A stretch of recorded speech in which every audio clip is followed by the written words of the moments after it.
premier enjeu, c'est bien d'arriver à transformer nos territoires de manière à les rendre plus soutenables, plus durables et à pouvoir répondre à ces grands enjeux du siècle, du 21e siècle.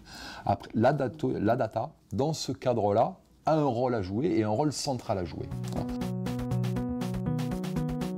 Le big data, c'est bien à un moment donné le fait que, le volume de données produit de plus en plus important, et d'autre part qu'on va être en capacité de mettre en lien ces données, de les mettre en relation. La maîtrise de la donnée, le contrôle de la donnée, c'est un enjeu central aujourd'hui pour les collectivités, et au-delà des collectivités, c'est un enjeu central pour les territoires. Tout ce big data repose en fait sur la confiance. Et sur le fait que les données personnelles ne vont pas être détournées pour des fins publicitaires, marketing, commerciales, donc qui échapperaient à l'intérêt général et à l'intérêt, ce qu'on appelle nous l'intérêt territorial. Donc définir ce qu'on appelle la donnée d'intérêt territorial, de ce point de vue-là, a un vrai enjeu. N'imaginez pas des photos de famille qui circuleraient sur le net, ça, c'est quelque chose qui vous choquerait. Aujourd'hui, la donnée personnelle est une photo de vous, de votre famille. Donc, il faut la protéger. On peut en faire tout et n'importe quoi, elle peut être totalement privatisée par un certain nombre d'acteurs, comme elle peut servir l'intérêt territorial, l'intérêt général et le bien commun.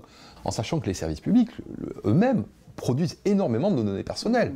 Votre consommation d'eau, votre consommation énergétique, vos habitudes en matière de mobilité, vos pratiques en matière de déchets, votre logement.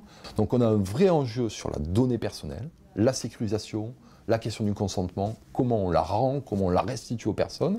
On a un deuxième enjeu sur comment on travaille cette donnée-là pour faire du diagnostic ou améliorer les choses sur le territoire.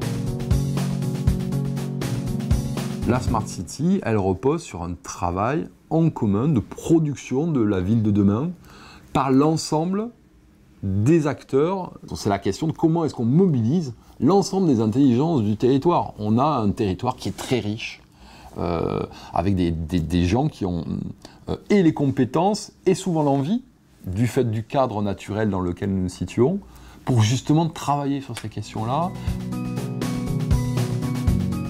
Alors le Smart Grid, qu'est-ce que c'est ? Le Smart Grid, c'est tout simplement une évolution des réseaux énergétiques existants pour permettre d'intégrer les énergies renouvelables. Le problème des énergies renouvelables, c'est qu'elles sont intermittentes. Donc le Smart Grid, c'est un système qui permet, par exemple, à un bâtiment de ne pas se chauffer pendant 1 heure, parce qu'il sait qu'à ce moment-là, si jamais il le fait, il va faire s'effondrer les réseaux. Donc à un moment donné, il y a un système qui dit j'ai de l'énergie, il y a un système qui dit j'en aurai besoin, et l'ensemble des équilibres et des balances peuvent se faire de cette manière-là. Comment on se retrouve tous ensemble pour concevoir la ville dans laquelle on va vivre demain. Ça, c'est un premier sujet de l'inclusion. Comment on inclut les gens dans un processus de production de la ville. Second sujet de l'inclusion, c'est demain, on va avoir une ville quand même qui sera malgré tout de plus en plus numérique, où les interfaces pour discuter avec la ville vont être de plus en plus des terminaux. Or, on sait qu'on a 13 millions de Français aujourd'hui qui sont éloignés du numérique. La question, c'est comment on ne les laisse pas au bord du chemin.